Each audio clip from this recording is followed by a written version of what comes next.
Proxy war की स्थिति देश में आ गई है। ऑक्सीजन आखिर कैसे मिले, देखिए आंकड़े अब देश में कैसे 3.5 लाख के पार तो हो ही चुके हैं। कोरोना के मरने वालों का आंकड़ा पहली बार 3000 के पार हो गया है।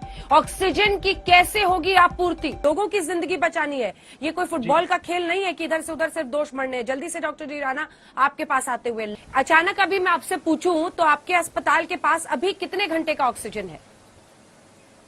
अभी हमारे पास 4-5 घंटे का ऑक्सीजन है। ठीक है, ये प्रॉब्लम्स कब खत्म होगी? आपके साथ मैं शुरुआत करना चाहती हूँ राघव चड्ढा, आपके साथ मैं शुरुआत करना चाहती हूँ। ये प्रॉब्लम्स कब खत्म होंगी और कब हम उम्मीद करें कि ये जो बताया जा रहा है कि झारखंड से सिलेंडर्स मंगाए जा रहे हैं, ऑक्सीजन कॉन्सेंट्रेटर्स इतने आ गए हैं, क्रायोजेनिक ऑक्सीजन का इस्तेमाल हो रहा है, ये सब कब कंट्रोल में दिल्ली में आएगा? क्योंकि सबसे ज्यादा ऑक्सीजन की कमी से तबाही दिल्ली में मच रही है। सबसे पहले तो अंजना जी, डॉक्टर DS राणा जो एक हमारी मेडिकल फ्रेटर्निटी के एक बहुत बड़े दिग्गज हैं, मैं उन्हें हाथ जोड़ के धन्यवाद करता हूं कि उन्होंने मेरा नाम लेकर कहा कि मैं क्षेत्र का विधायक होने के नाते उनसे सहयोग कर रहा हूं, जो हमसे बन पड़ रहा है कर रहे हैं। और मैं आपको बताऊं कि कल रात को 3:45 बजे, यानी कि सुबह के समय 3:45 बजे DS राणा साहब का मुझे फोन आया था। मैंने 1 घंटे में फोन उठाया।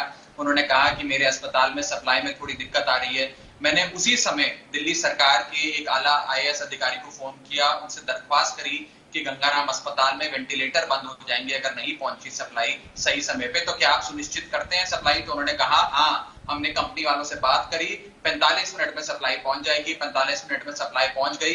तो इतनी वॉर फुटिंग पे हम सब, सरकार, लोकल विधायक और DS राणा साहब जैसे बड़े हमारे मेडिकल फ्रेटर्निटी के आइकॉन साथ मिलकर काम कर रहे हैं। आपको बताएंगे, हमने सुबह 4 बजे भी इनसे बात करी, 24 घंटे हम इनके संपर्क में हैं। मैं बस इतना कहना चाहूंगा आपको अंजना जी, बिना किसी राजनीति करे और ना ही ऑक्सीजन की प्रॉब्लम को एक दिल्ली के चश्मे से देखते हुए इतना कहना चाहूंगा कि स्थिति बेहतर हुई है।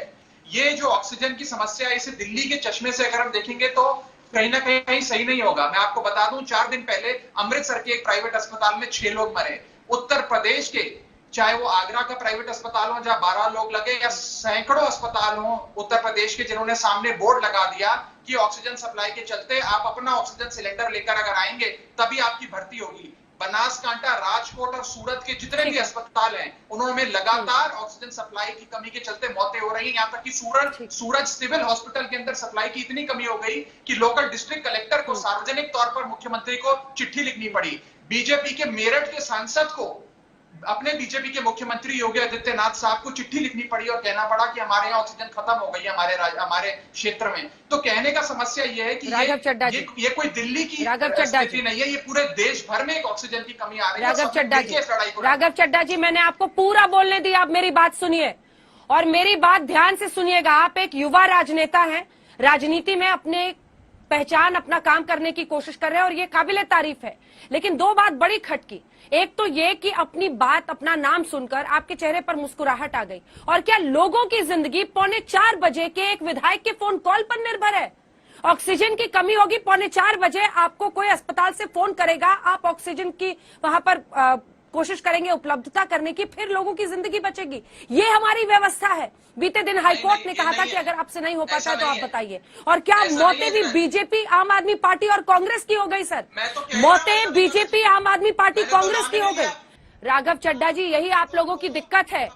बीते दिन जब हाईकोर्ट के जजेस के लिए आपने 100 बेड रखे थे और आपको बहस में बुलाया तो आप बहस से गायब हो गए, आप बहस से भाग गए, आप बहस में शामिल नहीं हुए। जब आप फ्रंट फुट पर रहते हैं तो आप दूसरों पर आरोप लगाते हैं, मीडिया पर टिप्पणी करने में आपको अपनी वाहवाही दिखती है। लेकिन बीते दिन क्यों भाग गए थे? आपके पास जवाब है, आपके पास, आप क्यों भाग गए थे बहस से?